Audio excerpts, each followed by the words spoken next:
الحمد لله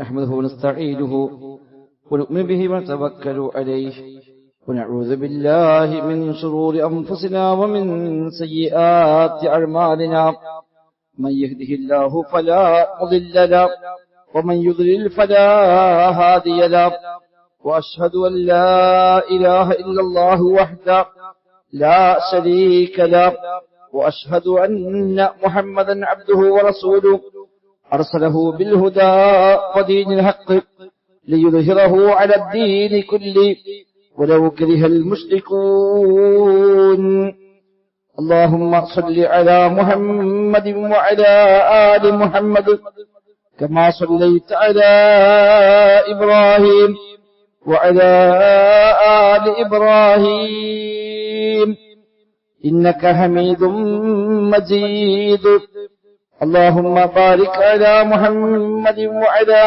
آل محمد كما باركت على إبراهيم وعلى آل إبراهيم إنك حميد مجيد أما بعد فإن خير الكلام كلام الله وخير السنن سنن محمد صلى الله عليه وسلم وشر الأمور محدثاتها وكل محدثة بدعة وكل بدعة ضلالة وكل ضلالة في النار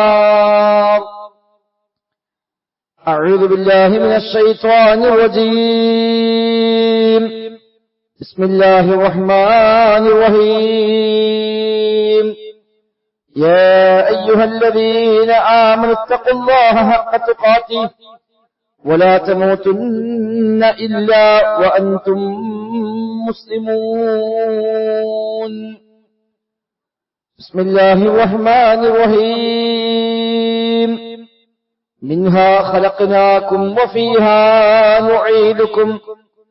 وفيها نعيدكم ومنها نخرجكم تارة أخرى സത്യ വിശ്വാസികളെ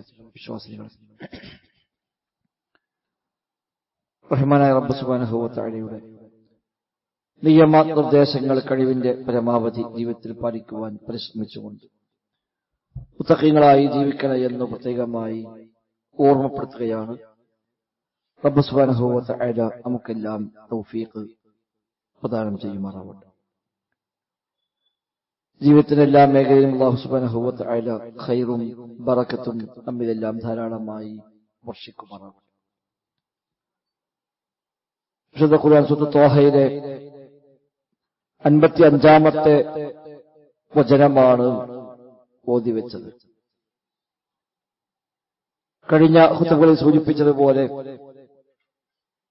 തിന്മകളിൽ നിന്ന് മാറി നിൽക്കാൻ, നന്മയിലേക്ക് കൂടുതൽ താല്പര്യമുണ്ടാവാനുള്ള വ്യത്യസ്തമായ വഴികൾ,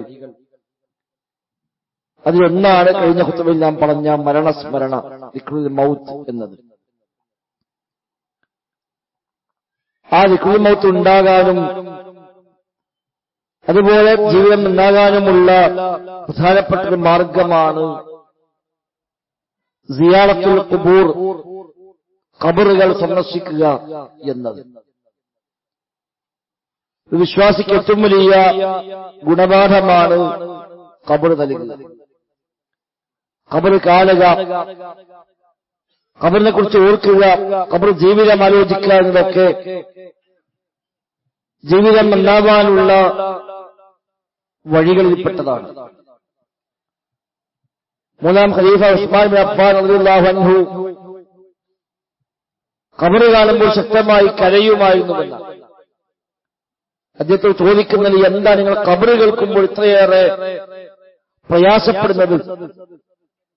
അദ്ദേഹം പറഞ്ഞ മറുപടി, അൽ ഖബർ അവ്വലു മൻസിലിൻ മിൻ മനാസിലിൽ ആഖിറ.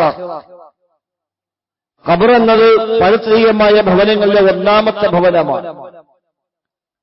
ഫഇൻ നജാ മിൻഹു ഫമാ ബഅദഹു ഐസറു മിൻഹു.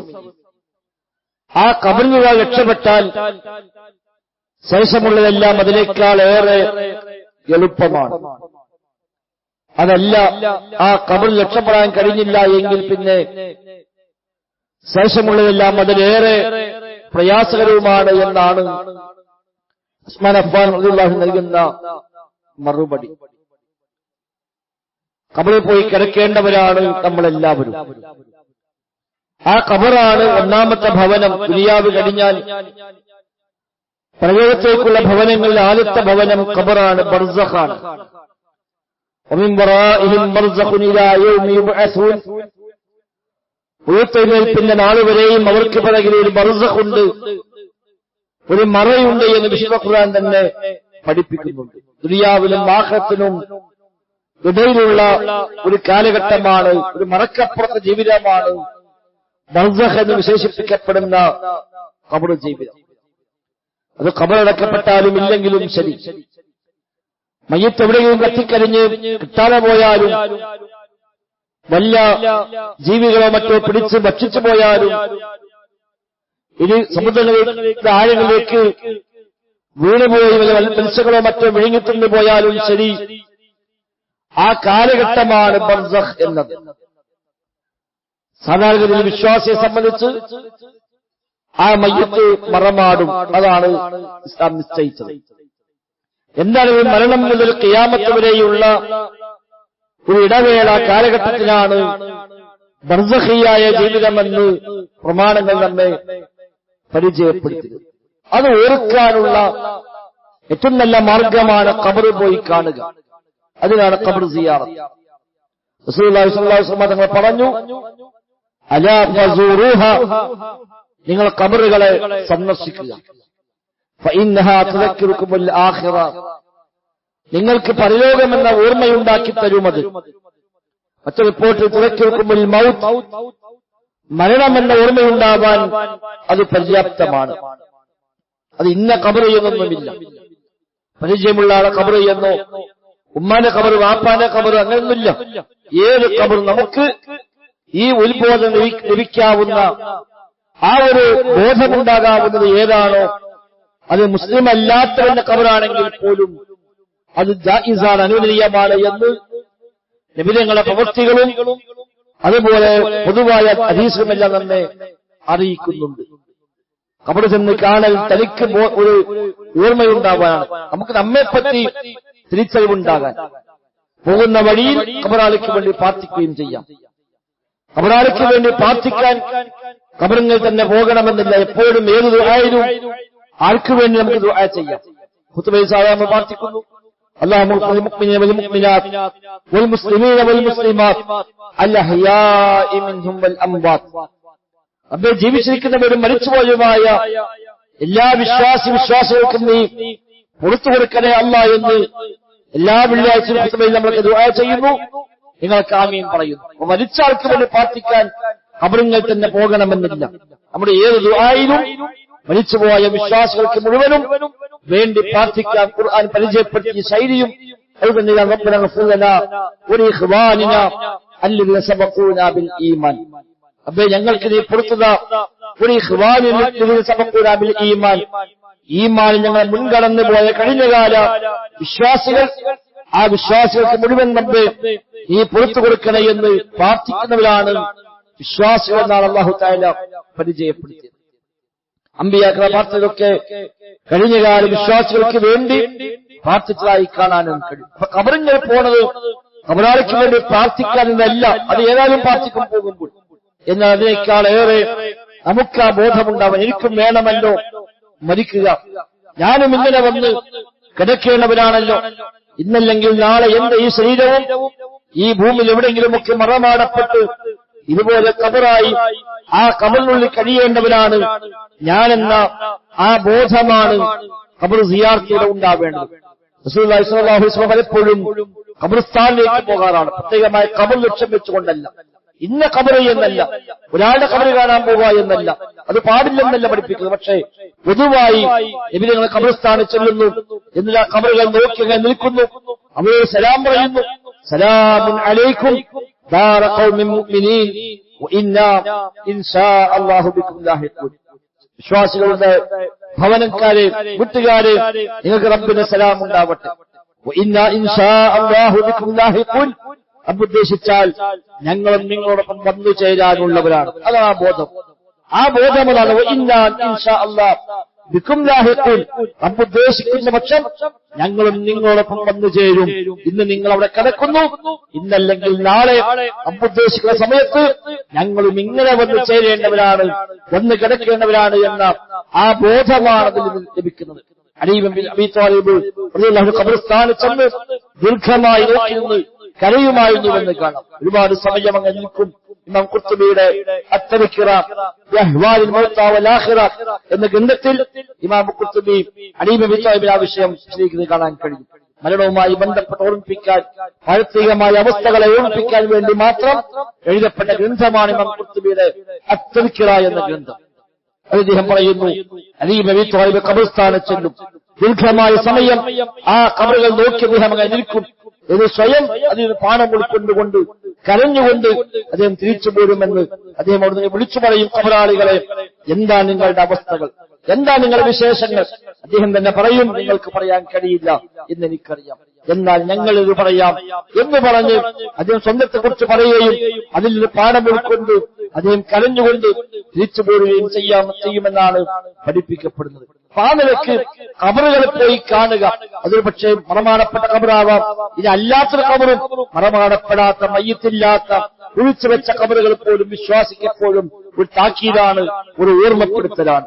സ്വഹാബിമാർ ചിലർക്ക് അങ്ങനെ വീടിന് മുമ്പിൽ ഖബർ കുഴിച്ചവർ പോലും ചരിത്രങ്ങളിൽ കാണാൻ കഴിയും. ഒരു ഓർമ്മയ്ക്ക് വേണ്ടി ഇതാണ് ഇത് ചെല്ലാനുള്ളത് എന്ന, ഇതാണ് എന്റെ ഭവനമെന്ന ഈ വീട് ഒഴിവാക്കി, ഈ സൗകര്യം ഒഴിവാക്കി ഫാനും മേശയും ബെഡും അടക്കമുള്ള എല്ലാ സംവിധാനവും ഉണ്ടെങ്കിൽ മാത്രം ഉറങ്ങാൻ കഴിയുന്ന നമുക്ക് അതൊന്നുമില്ലാതെ ആരുടെ മണ്ണിൽ ചെന്ന് ആ മണ്ണ് തലയിണയാക്കി ആ മണ്ണിൽ കിടക്കേണ്ടെന്ന ഒരു ഘട്ടം വരാനുണ്ട്, ഒരു സാഹചര്യമുണ്ട് എന്ന ഓർമ്മയ്ക്ക് വേണ്ടി കൂടിയാണത്. അതുകൊണ്ട് ഖബർ സന്ദർശിക്കുക എന്നത് എപ്പോഴും മനുഷ്യൻ നന്നാവാനുള്ള ഒരു മാർഗമാണ്. അത് ഏത് ഖബറുമാകാം. പരിചയമുള്ളവന്റെ ഖബർ, അല്ലാത്തവന്റെ ഖബറൊന്നുമില്ല. മുസ്ലിം ആവണമെന്നില്ല, അല്ലാത്തവന്റെ ഖബറിൽ പോലും സന്ദർശിക്കാൻ അനുവദനീയമാണ്. ഈ ഉദ്ദേശം നടക്കുമെങ്കിൽ എന്നാണ്. അവിശ്വാസിയായ മുസ്ലിക്കായ ഒരു അവിശ്വാസിയായവന്റെ ഖബർ പോലും സന്ദർശിക്കാം. പക്ഷെ ഈ ഒരു ഓർമ്മയ്ക്ക് വേണ്ടി ആകണം എന്ന് മാത്രം. തുലക്കുൽ ആഖിറ, പരലോകമെന്ന ഓർമ്മയുണ്ടാവാൻ, മരണമെന്ന ചിന്തയുണ്ടാവാൻ. മറ്റൊരു റിപ്പോർട്ടിൽ ഫഇന്നഹാ തുസ്ഹിദു ഫിദ്ദുനിയ, ദുനിയാവിൽ താല്പര്യം കുറയാൻ, ദുനിയാവിന്റെ താല്പര്യങ്ങൾ, ആഗ്രഹങ്ങളെ ഒന്ന് കുറയ്ക്കാന്നല്ലാണ് ഇടയ്ക്കൊന്ന് ഖബറ് പോയി കാണുക, ഒന്ന് ഖബർസ്ഥാനിൽ ചെല്ലുക, അവിടെ ദീർഘനേരം നിൽക്കുക, ഖബറുകൾ നോക്കുക. നമ്മുടെ നാട്ടിലാണെങ്കിൽ ഖബർസ്ഥാനുകളിൽ ധാരാളം ഖബറുകളാണ്. പരിചയമുള്ളവർ, ഇല്ലാത്തവർ, നാട്ടുകാർ, കുടുംബക്കാർ, നമ്മേക്കാൾ പ്രായമുള്ളവർ, പ്രായം കുറഞ്ഞവർ, നമ്മുടെ കൂടെ കളിച്ചും പഠിച്ചും വളർന്നു പോകുന്ന ആളുകൾ, നമ്മുടെ സമപ്രായക്കാർ, അങ്ങനെ പലരുമുണ്ട് അവിടെ കിടക്കുന്നു. ഇന്നല്ലെങ്കിൽ നാളെ ഞാനും ഇങ്ങനെ ഒന്ന് കിടക്കും. എന്ന് ഇബ്നു ഉമർ റളിയല്ലാഹു അൻഹു പറയുമായിരുന്നു. നീ ഖബറാളികളെ കൂട്ടത്തിൽ നിന്നെ നീ എണ്ണിക്കൊള്ളുക എന്നാണ്. ഖബറിൽ കിടക്കുന്ന ആളുകൾ വിസ്തരിച്ചാൽ അടുത്തത് ഞാനായിരിക്കാമെന്ന ആ ഓർമ്മയുണ്ടാകണമെന്നർത്ഥം. നമ്മുടെ കഫൻ തുണി പക്ഷേ തയ്യാറായിട്ടുണ്ടാകും, നമുക്ക് വേണ്ടി ഖബർ പക്ഷേ കുഴിക്കപ്പെട്ടിട്ടുണ്ടാകാം, നമ്മൾ അറിഞ്ഞിരിക്കണമെന്നില്ല. ഒരു കവി പറഞ്ഞുവല്ലോ, ആളുകൾ അങ്ങനെ നേരം വെളുത്ത് പോയിക്കൊണ്ടിരിക്കുന്നു, പക്ഷേ അവന്റെ കഫൻ തുണികൾ പോലും ഇവർ നെയ്തു വെക്കപ്പെട്ടിട്ടുണ്ട്, ഇവർ അറിയുന്നില്ല എന്ന് മാത്രം. തൊട്ടടുത്ത കടയിൽ വെച്ച കഫൻ തുണിയിൽ ഒരുപക്ഷെ ഇനി കഫൻ ചെയ്യുക എന്നെയായിരിക്കാം, നമ്മിൽ ആരെങ്കിലും ഒക്കെ ആയിരിക്കാം, നമ്മൾ അറിയുന്നില്ല. അവിടെ വെച്ച ആ സെറ്റ് അത് എനിക്കുള്ളതാണ് എന്ന് നമ്മൾ അറിയുന്നില്ല. وكم من صحيح مات من غير علة وكم من سقيم عاش حينا من الدهر. എത്രയെത്ര ആരോഗ്യവാന്മാരാണ് ഒരു അസുഖവുമില്ലാതെ പെട്ടെന്ന് മരണപ്പെട്ടു പോയത്. എത്രയെത്ര രോഗികളാണ് പിന്നെയും ദീർഘമായ കാലം അങ്ങനെ ആ രോഗത്തോടുകൂടി കഴിഞ്ഞുകൂടിയത്. ഒരുപാട് അസുഖം വന്ന്, ഒരുപാട് പ്രയാസങ്ങൾ വന്ന്, മേൽക്കുമേലെ ബുദ്ധിമുട്ടും കഷ്ടപ്പാടും രോഗങ്ങളും വന്ന് കഴിഞ്ഞു എന്ന് വിചാരിച്ച മനുഷ്യന്മാർ അവർ പിന്നെയും അങ്ങനെ ഒരുപാട് കാലം ജീവിക്കുകയാണ്. ഒരു അസുഖവുമില്ലാത്ത ആളുകൾ ഓടിച്ചാടി നടക്കുന്നതിനിടയിൽ പെട്ടെന്ന് മരണത്തിൽ കീഴ്പ്പെട്ട് പോവുകയാണ്. ഇതൊക്കെ നമ്മൾ സാധാരണ കാണുന്ന കേൾക്കുന്ന വാർത്തകളാണ്. അതിൽ നിന്നൊക്കെ പാഠം ഉൾക്കൊണ്ടുകൊണ്ട് നമുക്ക് മുമ്പ് അങ്ങനെ യാത്ര എന്ന ആ ഓർമ്മയാണ് ഉണ്ടാവേണ്ടത്. അതുകൊണ്ട് തന്നെയാണ് ഖബർ സിയാറത്ത് സുന്നത്താക്കി വെച്ചത്. അത് ശക്തമായ സുന്നത്താണ് പുരുഷന്മാർക്ക്. സ്ത്രീകൾക്ക് സുന്നത്തില്ലെങ്കിലും അവർക്ക് അദബുകൾ പാലിച്ചുകൊണ്ട് ഫിത്നകൾ ഇല്ല എങ്കിൽ അവർക്കും ജായിസാണ് എന്നാണ് പ്രബലമായ അഭിപ്രായം. എന്നാൽ ധാരാളമായ സ്ത്രീകൾ ഖബർ സിയാറത്ത് ചെയ്യുക എന്നത് വിലക്കപ്പെട്ട കാര്യമാണ്. ശാപമുണ്ടവർക്ക്. ഖബറുകൾ ധാരാളമായി സന്ദർശിക്കുന്ന സ്ത്രീകൾക്ക് ശാപമുണ്ട് എന്ന് ഹദീസിൽ കാണാം. കാരണം ഫിത്നകൾ വരാൻ സാധ്യതയുണ്ട്. അവിടെ പോകുമ്പോൾ വാവിട്ട് നിലവിളിക്കലും വലിയ ശബ്ദമുണ്ടാക്കലും അക്ഷമയുണ്ടാകലും എല്ലാം ഉണ്ടാവാൻ സാധ്യതയുണ്ട് സ്ത്രീകൾക്ക്. അതുകൊണ്ട് അവർക്കത് പ്രോത്സാഹിപ്പിച്ചിട്ടില്ല എന്ന അനുവദനീയമാണ്. അല്ലാഹു റസൂൽ സ്വല്ലല്ലാഹു അലൈഹി വസല്ലം തങ്ങളോട് ആയിഷ ബീവി ചോദിച്ചു, നബിയെ, ഞാൻ ഖബർ സന്ദർശിച്ചാൽ എന്താണ് പറയേണ്ടത്? അപ്പോൾ നബി ഞങ്ങൾ പഠിപ്പിച്ച പ്രാർത്ഥനയാണ് സലാമുൻ അലൈക്കും ദാറ ഖൗമിൻ മുഅ്മിനീൻ വഇന്നാ ഇൻഷാ അല്ലാഹു ബിക്കും ലാഹിഖൂൻ അല്ലാഹു ലനാ വലക്കുമുൽ ആഫിയ എന്ന പ്രാർത്ഥന അവിടെയാണ് നബി ഞങ്ങൾ പഠിപ്പിച്ചത്. അല്ലാതെ നബി ഞങ്ങൾ പറഞ്ഞില്ല, ആയിഷ എനിക്ക് അങ്ങനെ സിയാറത്തില്ലല്ലോ, നീ ഇങ്ങനെ പോകാൻ പാടില്ലല്ലോ എന്നല്ല പറഞ്ഞത്. ആ ദുആ അവിടെ പഠിപ്പിക്കുകയാണ് ചെയ്തത്. മാത്രവുമല്ല, ആയിഷ റളിയല്ലാഹു അൻഹ ഒരിക്കൽ ഖബർസ്ഥാനിൽ വരുന്നത് കാണുമ്പോൾ ഒരു സഹാബി ചോദിക്കുന്നു, നിങ്ങൾ എവിടുന്നാണ് വരുന്നത്? അദ്ദേഹം അവർ പറഞ്ഞു, എന്റെ സഹോദരൻ അബ്ദുറഹ്മാൻ ബിൻ അബീ ബക്കറിന്റെ ഖബർ സന്ദർശിച്ചു വരികയാണ് ഞാൻ. അപ്പൊ ചോദിച്ചു, ഖബർ സന്ദർശിക്കാൻ പാടില്ല എന്ന് പറഞ്ഞിട്ടില്ലേ? അത് പറഞ്ഞിരുന്നു. പക്ഷേ പിന്നീട് നബി ഞങ്ങൾ ഖബർ സന്ദർശിക്കാൻ വേണ്ടി അനുവാദം നൽകിയിട്ടുണ്ട് എന്ന് ആയിഷ റളിയല്ലാഹു അൻഹ പഠിപ്പിക്കുകയും ചെയ്യുന്നത് കാണാം. അപ്പൊ ആ നിലക്ക് മര്യാദകൾ പാലിച്ചുകൊണ്ടാണെങ്കിൽ സ്ത്രീകൾക്കും തെറ്റൊന്നുമില്ല. പക്ഷെ അതൊരു പുരുഷന്മാരെ അവർക്ക് പ്രത്യേകമായ സുന്നത്തില്ല, പ്രോത്സാഹിപ്പിച്ചിട്ടില്ല. ഒരു സ്ത്രീ പോയാൽ അതുകൊണ്ട് എന്തെങ്കിലും ഫിത്നകളോ പ്രയാസങ്ങളോ ഭയപ്പെടുന്നുവെങ്കിൽ അവർ പോകാനും പാടില്ല. അങ്ങനെയാണെങ്കിൽ അത് കറാഹത്തോ ഹറാമോ വരെയായി മാറുമെന്നും പണ്ഡിതമതുമായി ബന്ധപ്പെട്ട് പഠിപ്പിച്ചത് കാണാൻ കഴിയുന്നു. എന്താണെങ്കിലും സഹോദരങ്ങൾ, ജീവിതത്തിൽ നമുക്കൊരു ബോധമുണ്ടാവാൻ ഏറ്റവും അനിവാര്യമായ കാര്യമാണ് ഖബറുകളുമായുള്ള ആ നിലക്കുള്ള ഒരു ബന്ധമുണ്ടാവുക, ഖബർ സന്ദർശിക്കുക എന്നത്. എന്നാൽ പാലിക്കേണ്ട എല്ലാ മര്യാദകളും പാലിക്കുകയും വേണം. അവിടെ വാവിട്ട് കരയാൻ പാടില്ല, നിലവിളിക്കാൻ പാടില്ല, അവിടെ പ്രത്യേകമായ ഖുർആൻ പാരായണമില്ല, അതുപോലെ ചെരുപ്പിട്ട് ചവിട്ടാൻ പാടില്ല, ഖബറിൽ ഇരിക്കാൻ പാടില്ല, തുടങ്ങി ഒരുപാട് നിയമങ്ങൾ അല്ലാഹു റസൂൽ സ്വല്ലല്ലാഹു അലൈഹി വസല്ലം ഖബറുമായി ബന്ധപ്പെട്ട് പഠിപ്പിച്ചിട്ടുണ്ട്. 5 കാര്യം പാടില്ലാതെ പ്രത്യേകം പറഞ്ഞു. ഖബറിൽ ഇരിക്കരുത്, അതിൽ ചവിട്ടരുത്, അത് എഴുതി വെക്കരുത്, കുമ്മായമിടാൻ പാടില്ല, എടുപ്പുണ്ടാക്കാൻ പാടില്ല, ബിൽഡിംഗ് ഉണ്ടാക്കാൻ പാടില്ല എന്നൊക്കെ പ്രത്യേകം നബി ഞങ്ങളെ വിലക്കിയ കാര്യമാണ്. ഖബർ ഉയർത്തി അത് വലിയ കെട്ടിടമാക്കി അവിടെ പള്ളിയുണ്ടാക്കി അല്ലെങ്കിൽ വലിയ നിർമ്മാണം നിർമ്മിച്ച് ദർഗയാക്കി ജാറമാക്കി മാറ്റൽ അത് വിലക്കപ്പെട്ട ശപിക്കപ്പെട്ട കാര്യമാണ്. നബി വഫാത്താകുന്ന സമയത്ത് പോലും മരണത്തിന് തൊട്ടടുത്ത നിമിഷങ്ങളിൽ പോലും നബി ഞങ്ങൾ പറഞ്ഞ താക്കീതാണ് അല്ലാഹുൽ യഹൂദ വൻ നസ്വാറ ഇത്തഖദൂ ഖുബൂറ അംബിയാഇഹിം മസാജിദ. പ്രവാചകന്മാരുടെയും സ്വാലിഹീങ്ങളുടെയും ഒക്കെ ഖബറുകൾ അവർ ആരാധനാ കേന്ദ്രങ്ങളാക്കി മാറ്റിയതിനാൽ ജൂത ക്രൈസ്തവർക്ക് ശാപമുണ്ട് എന്ന് വ്യത്യസ്തമായ ഹദീസുകളിൽ അല്ലാഹു റസൂൽ സ്വല്ലല്ലാഹു അലൈഹി വസല്ലം തങ്ങൾ നമ്മെ പഠിപ്പിക്കുന്നുണ്ട്. ഖബറങ്ങനെ ഉയർത്താൻ പാടില്ല എന്നാണ്. ഒരു ചാരോളം ഉയർത്താൻ ഖബറാണെന്ന് അറിയാൻ, ചവിട്ടിപ്പോകാതിരിക്കാൻ, അനാദരിക്കപ്പെടാതിരിക്കാൻ, അതിന് മേൽ മലമൂത്ര വിസർജനങ്ങൾ നിർവഹിക്കപ്പെടാതിരിക്കാൻ ഒരു വിശ്വാസിയുടെ ഖബറാണ്. ആ നിലയ്ക്ക് അനാദരിക്കപ്പെടാതിരിക്കണം. അതിനുവേണ്ടി ഒരു ചാൺ ഉയർത്താമെന്ന് പ്രത്യേകമായി പറഞ്ഞു. നബിയുടെ ഖബർ ഒരു ചാണാണ് ഉയർത്തപ്പെട്ടത്. സുദീഖുല്ലാഹിന്റെ ഖബർ, ഉമർ ഖത്താബിന്റെ ഖബർ ഒരു ചാണാണ് ഉയർത്തപ്പെട്ടത്. അതാണ് സുന്നത്ത്, അതാണ് പഠിപ്പിക്കപ്പെട്ട രീതി. അതിനപ്പുറം ഖബർ അധികമായി ഉയർത്തൽ പാടില്ലാത്ത ഹറാമായ വിലക്കപ്പെട്ട കാര്യമാണ്. ഒരു ഖബർസ്ഥാനാണ്, പ്രത്യേകിച്ചും അത് ഹറാമും അത് പൊളിച്ചു മാറ്റപ്പെടേണ്ടതുമാണ് എന്ന് തർക്കമില്ലാത്ത വിധം ഹദീസിൽ കൂടി സ്ഥിരപ്പെട്ടതും മുസ്ലിം ലോകത്തെ പണ്ഡിതന്മാർ ഏകാഭിപ്രായമായി പറഞ്ഞ കാര്യവുമാണ്. അതുപോലെ അവിടെ പൊലകെട്ടിക്കൂടുക, അവിടെ എഴുതി വെക്കുക, അവരുടെ ഉള്ളിലാവട്ടെ പുറത്താവട്ടെ എഴുതി വെക്കൽ പ്രോത്സാഹിപ്പിക്കപ്പെട്ട കാര്യമല്ല. ഒരു ചവിട്ടാൻ പാടില്ല, ചെരുപ്പിട്ട് ഏതായാലും ചവിട്ടാൻ പാടില്ല, അല്ലാതെയും ഖബറിന്റെ മീതെ ചവിട്ടൽ വിലക്കപ്പെട്ട കാര്യമാണ്. എന്നാൽ ഖബർസ്ഥാനിലേക്ക് പോകാൻ മറ്റു ചില പ്രയാസങ്ങളുണ്ട്. ചെരുപ്പിട്ടേ പറ്റൂ എന്നാണെങ്കിൽ നിർവാഹമില്ല, ഇളവുണ്ടാകുമെന്നാണ്. കാടാണ്, മുള്ളുകളാണ്, കടന്നു പോകാൻ പറ്റാവുന്ന എല്ലാ വഴികളില്ല. അത്തരം സാഹചര്യമുണ്ട് എങ്കിൽ ഇളവുണ്ട് എന്ന് ഇബ്നു ഉസൈമീൻ അഹമ്മദായിട്ടുള്ള പണ്ഡിതന്മാർക്ക് അതിന് ഇളവുകൾ നൽകിയതായി കാണാനും സാധിക്കുന്നു. ഏതായിരുന്നാലും എല്ലാ മര്യാദയും പാലിച്ചുകൊണ്ട് ഖബർസ്ഥാനുകളിൽ പോവുക, ഖബറുകളെ കാണുക, അത് ജീവിതത്തിൽ നടക്കുന്നത് നല്ലതാണ്. ഒന്ന് പോയി നിൽക്കുക. അത് എവിടെയും ആവാം, ഉമ്മാന്റെ ഖബറായിക്കോട്ടെ, പാപ്പാന്റെതായിക്കോട്ടെ, അല്ലാത്തതായിക്കോട്ടെ, എവിടെയാണെങ്കിലും അവിടെ ചെന്ന് നിന്ന് എനിക്കും വേണമല്ലോ ഇതുപോലെ കിടക്കുക എന്ന ഓർമ്മയുണ്ടാവുകയും ആ ഒരു ബോധം ജീവിതത്തിൽ സ്വീകരിക്കാനുള്ള വഴിയായി അതിന് ഉൾക്കൊള്ളുകയും ചെയ്താൽ അത് വലിയ മാറ്റത്തിന് തീർച്ചയായും നിമിത്തമായി മാറും.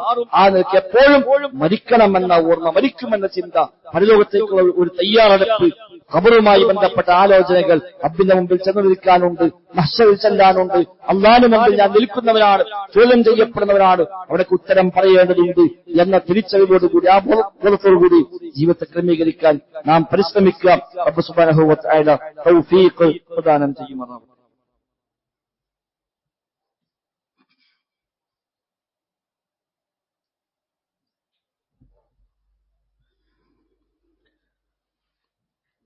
അൽഹംദുലില്ലാഹ് നഹ്മദുഹു വനസ്തഈനുഹു വനു'മിനു ബിഹി വനതവക്കലു അലൈഹി اللهم صل على محمد وعلى آل محمد كما صليت على إبراهيم وعلى آل إبراهيم إنك حميد مجيد സഹോദരിമാരെ റഹ്മാനായ റബ്ബ് സുബ്ഹാനഹു വ തആലയുടെ നിയമ നിർദ്ദേശങ്ങൾ കഴിവിന്റെ പരമാവധി ജീവിതത്തിൽ പാലിക്കുവാൻ പരിശ്രമിച്ചുകൊണ്ട് മുത്തഖീങ്ങളായി ജീവിക്കണേ എന്ന് പ്രത്യേകമായി ആവർത്തിച്ച് ഓർമ്മപ്പെടുത്തുകയാണ്.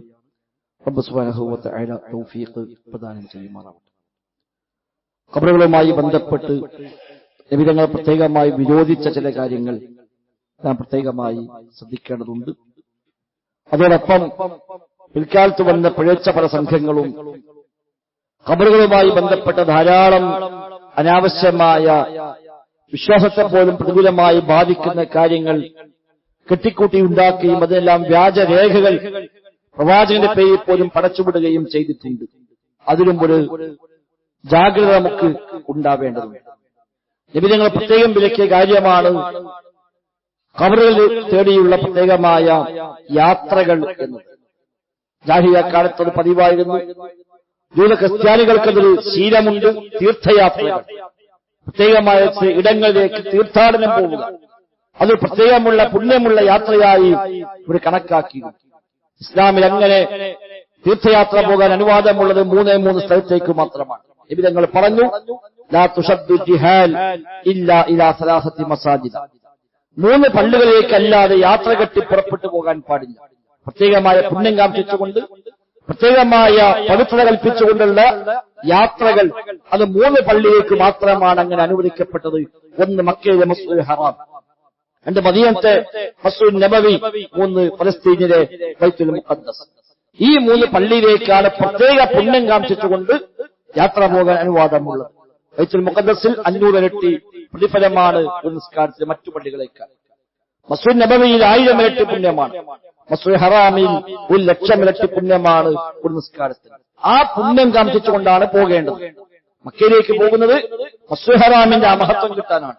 മദീനത്തേക്ക് പോകുന്നത് മസ്ജിദുൻ നബവിയിലെ ആ മഹത്വം ലഭിക്കാനാണ്. അല്ല നബിയുടെ ഖബറിലേക്കല്ല ആ യാത്ര. നബി പറയുന്ന കാലത്ത് നബിയുടെ ഖബറില്ലല്ലോ. നബി പഠിപ്പിക്കുമ്പോൾ നബി തങ്ങളുടെ ഹയാത്തിലുണ്ട്. അന്ന് അവിടെ ഖബറില്ല. ഖബർ പിന്നീട് വന്നതാണ്. ഖബർ ലക്ഷ്യം വെച്ചല്ല യാത്ര മദീന പള്ളി ലക്ഷ്യമാക്കിയ. എന്നാൽ പോകുമ്പോൾ സ്വാഭാവികമായും നബിയുടെ ഖബറിങ്ങനെ പോകും, സിയാറത്ത് ചെയ്യും, നബിക്കും സലാം പറയാം. അത് സ്വാഭാവികമായ ഒരു വിശ്വാസിയുടെ ഒരു വൈകാരികമായ ബന്ധത്തിന്റെ ഭാഗം കൂടിയാണ്. അതേസമയം യാത്ര എന്നത് നബിയുടെ ഖബർ കാണാനല്ല, യാത്ര നബി തങ്ങളുടെ പള്ളി ലക്ഷ്യമാക്കിക്കൊണ്ടാണ്. ഈ 3 പള്ളിയിലേക്കല്ലാതെ പ്രത്യേകമായ തീർത്ഥാടന യാത്രകൾ ഇസ്ലാമിലില്ല. മമ്പുറത്തേക്ക്, പുത്തമ്പള്ളിക്ക്, അജ്മീർക്ക്, ഏർവാടിലേക്ക് എന്നൊക്കെ പല സിയാർത്ത് യാത്രകൾ എന്ന പേരും പറഞ്ഞ് എന്തോ വലിയ മഹത്വമുള്ള യാത്രയാക്കി കണക്കാക്കി ദിവസങ്ങൾ നീണ്ടുവെക്കുന്ന പ്രത്യേകമായ യാത്രകൾ അത് വിലക്കപ്പെട്ട യാത്രകളാണ്. ഹറാമായ, നിഷിദ്ധമായ, കുറ്റകരമായ യാത്രയാണ് എന്ന തിരിച്ചറിവ് നമുക്കുണ്ടാവേണ്ടത്. സ്വഹാബിമാർ കണിശമായി അത്തരം ചില സമീപനങ്ങളെ പോലും അവർ അന്ന് വിലക്കിയത് നമുക്ക് കാണാൻ കഴിയും. ഉമർ ഖത്താബും ചില സ്വഹാബിമാരും താബഈകളും ഒന്നിച്ച് യാത്ര പോകുമ്പോൾ ഒരു മരം കണ്ടു പോണ വഴി കുറച്ചാളുകൾ വേഗം ആ മത്സരത്തേക്ക് ഓടി. ഉമർ ഖത്താബ് ചോദിച്ചു, എന്താണ് എല്ലാവരും ആ മത്സരത്തേക്ക് പോകുന്നത്? അവരെ പറഞ്ഞു, നിങ്ങൾക്ക് ഓർമ്മയില്ലേ അല്ലാഹുവിന്റെ റസൂലിനെ കയ്യും പിടിച്ച് നമ്മൾ പണ്ട് ഉടമ്പടി ചെയ്തത് ഈ മരത്തിന് താഴെയായിരുന്നു. ഖുർആൻ എടുത്തു പറഞ്ഞ മരമാണ് ഇത്. എന്ന് ഖുർആൻ എടുത്തു പറഞ്ഞൊരു മരമുണ്ട്. ആ മരത്തിന് താഴെ വെച്ച് അവർ നബിയുമായി കരാർ ഏർപ്പെട്ടതാണ്. ആ മരമാണ് ഇത് എന്ന് പറയുമ്പോൾ ഉമർ ഖത്താബ് പറഞ്ഞു, നിങ്ങളെ മുൻഗാമികൾ ഇങ്ങനെയാണ് നശിച്ചത്. മുൻഗാമികൾ നശിച്ചത് ഇങ്ങനെ തന്നെയാണ്. ചില കാൽപാദങ്ങളെ, ചില അവരുടെ ശേഷിപ്പുകളെ ഈ നിലയ്ക്ക് പിന്തുടർന്നപ്പോഴാണ് മുൻഗാമികൾ നശിച്ചത് എന്ന് പറയുകയും ഉമർ ഖത്താബ് ആ മരം വേരോടെ പിഴുതെറിയുകയും ചെയ്തു എന്ന് ചരിത്രങ്ങളിൽ കാണും. വെട്ടിമാറ്റിയ പോലും ചെയ്ത് വെട്ടിമാറ്റിയാൽ അത് വീണ്ടും ഒരു പക്ഷേ തളിർത്തു വരാൻ സാധ്യതയുണ്ട്. അതിന് അടിവേലടക്കം പിഴുതൊഴിവാക്കിയിട്ട് പറഞ്ഞു, വേണ്ട, ആ വക ശൈലികൾ നമുക്ക് ആവശ്യമില്ല എന്ന് ഉമർ ഖത്താബ് റളിയല്ലാഹു അൻഹു അന്ന് അവിടെ താക്കീത് ചെയ്തത് കാണാൻ കഴിയും. ആ നിലക്കുള്ള സമീപനങ്ങൾ മുസ്ലിം ഉമ്മത്തിൽ എവിടെയൊക്കെ വന്നുവോ അവിടെയെല്ലാം അന്നത്തെ പണ്ഡിതന്മാർക്കെതിരെ ശക്തമായ നിലപാടുകൾ സ്വീകരിച്ച് കാണാൻ കഴിയും. എവിടെയൊക്കെ കല്ലോ മരങ്ങളോ എന്താണെങ്കിലും ഈ നിലയ്ക്ക് ആളുകൾ മഹത്വം കൽപ്പിക്കുന്നത് നിങ്ങൾ എവിടെ കണ്ടാലും അതെല്ലാം ദാത്തു അൻവാത്ത് എന്ന് പറഞ്ഞ മക്കത്തെ മുസ്ലിങ്ങൾ സ്വീകരിച്ച പുണ്യവൃക്ഷമുണ്ട്, ആ ഗണത്തിൽപ്പെട്ടതാണ്. നിങ്ങളതെല്ലാം പിഴുതെറിയണമെന്ന് 400 ജീവിച്ച ഇമാം അബൂബക്കർ ത്വഖൂഷി റഹിമഹുല്ലാഹ് 1000 കൊല്ലങ്ങൾക്ക് മുമ്പ് എഴുതി വെച്ചത് കാണാൻ കഴിയും. ജാഹിലിയ്യക്കാരുടെ രീതി പ്രത്യേകമായ മരങ്ങൾക്ക് പുണ്യം കൽപ്പിക്കുക, ആ മരത്തിനടുത്ത് ഏതൊരു മഹാൻ വന്നിരുന്നുവെന്ന് പ്രചരിപ്പിക്കുക, ആ മരം എന്നൊരു മഹത്വമായി അതിനെ കണക്ട് ചെയ്യുക. ഒരു മഹാൻ നടന്നു പോകുമ്പോൾ വിശ്രമിച്ചത് ഈ മരത്തിന് ചുവട്ടിലാണ്, ഒരു മഹാൻ പോയപ്പോ ഇവിടെയാണ് അയാൾ താമസിച്ചത് എന്നുള്ള കഥയുണ്ടാക്കിയ ചില മരങ്ങൾക്ക്, ചില കല്ലുകൾക്ക് അപ്രമാദിത്വം കൽപ്പിക്കുകയും ഇത് അവിടെ പ്രത്യേകമായ ഒരു സിയാറത്തിന്റെ കേന്ദ്രമാക്കി മാറ്റുകയും ചെയ്യുക എന്നത് നബിതങ്ങൾ വരുന്നതിന് മുമ്പ് മക്കയിലെ അറബികളായ ആളുകൾ ചെയ്തു പോന്ന തെറ്റായ ഒരു രീതിയാണ്. നബിതങ്ങൾ അതിനെയെല്ലാം വിലക്കി. അങ്ങനെയൊന്നുമില്ല, തീർത്ഥയാത്രകൾ പോലുമില്ല. ഈ 3 പള്ളിയിൽ പ്രത്യേകമായ പുണ്യമുണ്ട് എന്നല്ലാതെ അല്ലാത്ത പ്രത്യേകമായ പുണ്യം പ്രതീക്ഷിച്ചുള്ള യാത്രകളെ പോലും പാടില്ല എന്ന് അല്ലാഹു റസൂൽ സ്വല്ലല്ലാഹു അലൈഹി വസല്ലമ ഈ ഹദീസിലൂടെ നമ്മെ പഠിപ്പിക്കുന്നു. നമുക്ക് നാടുകൾ വ്യാപകമാണ് ഇത്തരം സിയാറത്ത് ടൂറുകൾ എന്ന് പറഞ്ഞുകൊണ്ടുള്ള യാത്രകൾ. അതൊന്നും സഹോദരങ്ങളെ ഇസ്ലാമികമായി പാടില്ലാത്ത, നിഷിദ്ധമായ, കുറ്റം ലഭിക്കുന്ന ഹറാമായ യാത്രകളാണ് എന്നുള്ളത് നാം തിരിച്ചറിയേണ്ടതുണ്ട്. സമൂഹത്തിൽ പക്ഷങ്ങളെ പലതും ഉണ്ടാവാം, ആളുകൾ പലതും ചെയ്യുന്നുണ്ടാവാം. അതിന്റെ പേരിൽ മാത്രം അതൊക്കെ ദീനാണെന്ന് വിചാരിക്കാൻ നമുക്ക് നിർവാഹമില്ല എന്ന് നാം പ്രത്യേകമായി ശ്രദ്ധിക്കുക. അതുപോലെ കബറിങ്ങൾ ചെന്ന് ആ കബറാളിയോട് കേടുക, കബറാളിയോട് പ്രാർത്ഥിക്കുക ശിർക്കാകുന്ന, റബ്ബിൽ പങ്കു ചേർക്കുന്ന രീതിയാണ്. ഖബർ തൊട്ടുമുട്ടുക, ഖബർ അവിടെ തടവുക, അവിടെ തവാഫ് ചെയ്യുക, അതൊക്കെ വലിയ ഗൗരവമുള്ള ഇബാദത്തുകൾ റബ്ബല്ലാത്തവർക്ക് സമർപ്പിക്കുന്ന ശിർക്കാകുന്ന മേഖലകളാണ്. അല്ലാഹ്ക്ക് വേണ്ടി പ്രാർത്ഥിച്ചാൽ, അല്ലാഹ്ക്ക് വേണ്ടി നിസ്കരിച്ചാൽ പോലും, ഖബറിൽ ചെന്ന് പടച്ച റബ്ബിന് വേണ്ടി നിസ്കരിച്ചാൽ പോലും പാടില്ല. നബി ഞങ്ങൾ പറഞ്ഞു, ലാ തുസല്ലു ഇലൽ ഖുബൂർ, ഖബറിലേക്ക് തിരിഞ്ഞ് നിങ്ങൾ നിസ്കരിക്കാൻ പാടില്ല. നിസ്കാരം അല്ലാഹ്ക്കാണ്, എന്നാലും ശരി ഒരു ഖബറിലേക്ക് തിരിഞ്ഞ് നിങ്ങൾ നിസ്കരിക്കാൻ പാടില്ല എന്നാണ് ആകെ അനുവാദമുള്ളത്. മയ്യിത്ത് നിസ്കാരം ഒരാൾ ഖബറിനെ പോയി നിസ്കരിക്കാം.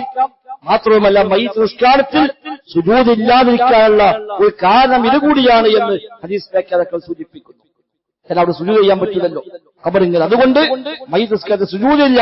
ഖബറിനെ പോയി നിസ്കരിക്കാൻ അനുവാദം കൊടുക്കുമ്പോ ഈ പേരിൽ പോലും സുജൂദ് ചെയ്യാൻ അനുവാദമില്ല എന്നർത്ഥം. എന്നാൽ സമൂഹത്തിൽ നിന്ന് അതെല്ലാം വ്യാപകമാണ് എന്നൊക്കെ തിരിച്ചറിവ് നമുക്കുണ്ടാവേണ്ടതുണ്ട്. ആ നിലയ്ക്കുള്ള ഹറാമായ വഴികളെല്ലാം ഒഴിവാക്കി അനുവദനീയമായ മാർഗത്തിലുള്ള ഖബർ സിയാറത്താണ് വേണ്ടത്. അതാവട്ടെ നമുക്ക് ഒരു ഓർമ്മയുണ്ടാവാൻ, ബോധമുണ്ടാവാനാണ്. അല്ലാതെ ഖബറുകൾ ആരാധനാ കേന്ദ്രങ്ങളല്ല, ഖബറുകൾ ആഘോഷ കേന്ദ്രങ്ങൾ. നബിതങ്ങൾ പറഞ്ഞു, എന്റെ ഖബർ നിങ്ങൾ ആഘോഷ കേന്ദ്രമാക്കി മാറ്റരുത്, ഈദാക്കി മാറ്റരുത്. ആഘോഷ കേന്ദ്രങ്ങളായി ഖബർ മാറാൻ പാടില്ല. ഇന്ന് പല ഖബറും അങ്ങനെ ഉറൂസ് എന്ന് പറഞ്ഞുകൊണ്ട്, ആണ്ട് എന്ന് പറഞ്ഞുകൊണ്ട് പ്രത്യേകമായ ആഘോഷ ഇടങ്ങളായി ഖബറുകൾ മാറുകയാണ്. അങ്ങനെ അത്തരമൊരു രീതി ഇസ്ലാമിൽ ഖബറുകളുമായി ബന്ധപ്പെട്ടില്ല. അത് തീർത്ഥയാത്ര പോകേണ്ട കേന്ദ്രങ്ങളല്ല, അത് ആരാധനാ കേന്ദ്രങ്ങളായി മാറേണ്ടതല്ല. നേരെ മറിച്ച് അവിടെ ചെന്ന് നമ്മുടെ പരലോകമോർത്ത്, നമ്മുടെ മരണമോർത്ത് പാഠം ഉൾക്കൊണ്ടുകൊണ്ട് കരഞ്ഞുകൊണ്ട് തിരിച്ചു പോരുന്ന സ്ഥലങ്ങളായിട്ടാണ് ഖബറുകളെ നമുക്ക് ഇസ്ലാം പരിചയപ്പെടുത്തി തരുന്നത്. അതുപോലെ പ്രത്യേകമായ ദിവസങ്ങളിൽ പ്രത്യേകമായ ഖബറുകൾ സന്ദർശിക്കാനൊക്കെ വ്യാജമായി ആരുണ്ടാക്കിയ കുറെ ഹദീസുകളുണ്ട്. നബിതങ്ങൾ പറയാത്ത, നബിയുടെ പേരിൽ കെട്ടിച്ചമച്ചുണ്ടാക്കിയ ദുർബലമായതും മൗലൂആയതുമായ ഒരുപാട് കഥകൾ. എല്ലാ വെള്ളിയാഴ്ചയും ഉമ്മാനും ബാപ്പാനും ഖബറിനെ പോയാൽ അവൻ മാതാപിതാക്കളോട് നന്മ ചെയ്തവനായി കണക്കാക്കപ്പെടുമെന്ന് നബിതങ്ങൾ പറഞ്ഞുവെന്നൊക്കെ വ്യാജമായ റിപ്പോർട്ടുകളാണ്. അത് വെച്ച് എല്ലാ വെള്ളിയാഴ്ചയും ഖബറിനെ പോയി ഈ ഒരു മഹത്വം കിട്ടാൻ വേണ്ടി പോകാൻ എപ്പോഴും പോകാം, ഇന്ന ദിവസം ഇന്ന സമയമൊന്നുമില്ല. പ്രത്യേകമായ ദിവസങ്ങൾ എങ്ങനെ കണക്കാക്കി അങ്ങനെ ഓരോ ദിവസങ്ങൾക്ക് മഹത്വം കൽപ്പിച്ച് അന്നൊക്കെ ഖബറിനെ പോകണമെന്ന് ശിയാക്കൾ ഉണ്ടാക്കി പ്രചരിപ്പിച്ച കുറെ സംഭവങ്ങൾ അങ്ങനെ കാണാൻ കഴിയും. മുഹറം 10 ഖബർ സന്ദർശിക്കാൻ പ്രത്യേകമായി പഠിപ്പിക്കുന്നത്, മേരാജ് ദിവസത്തിൽ, ബറാത്ത് ദിവസത്തിലൊക്കെ പറഞ്ഞുകൊണ്ട് ഖബർ സിയാറത്ത് പ്രത്യേകമായി കണക്ട് ചെയ്യുന്നത് അതൊന്നും നബിതങ്ങളിൽ നിന്ന് സ്ഥിരപ്പെട്ടു വന്ന കാര്യങ്ങളല്ല. അതൊക്കെ നമ്മൾ അങ്ങനത്തെ സ്ഥിരപ്പെടാത്ത കാര്യങ്ങൾക്ക് തിരിച്ചറിഞ്ഞ് ഒഴിവാകുകയും എന്താണോ അല്ലാഹു റസൂലുള്ളാഹി രംഗത്ത് പഠിപ്പിച്ചത് അവ ജീവിതത്തിൽ പാലിക്കാൻ പരിശ്രമിക്കുകയും ചെയ്യുക. റബ്ബ് സുബ്ഹാനഹു വ തആല എല്ലാ അർത്ഥത്തിലുമുള്ള ഖൈറും ബറക്കത്തും നൽകി അനുഗ്രഹിക്കുമാറാവട്ടെ. اللهم ربنا آتنا في الدنيا حسنة وفي الآخرة حسنة وقنا عذاب النار. اللهم اغفر للمؤمنين والمؤمنات والمسلمين والمسلمات الأحياء منهم والأموات إنك مجيب الدعوات وقاضي الحاجات. ربنا اصرف عنا عذاب جهنم إن عذابها كان غراما إنها ساءت مستقرا ومقاما اللهم ربنا تقبل منا ربنا تقبل منا ربنا تقبل منا إنك أنت السميع العليم وتب علينا إنك أنت التواب الرحيم وصلى الله وسلم على محمد وآله وصحبه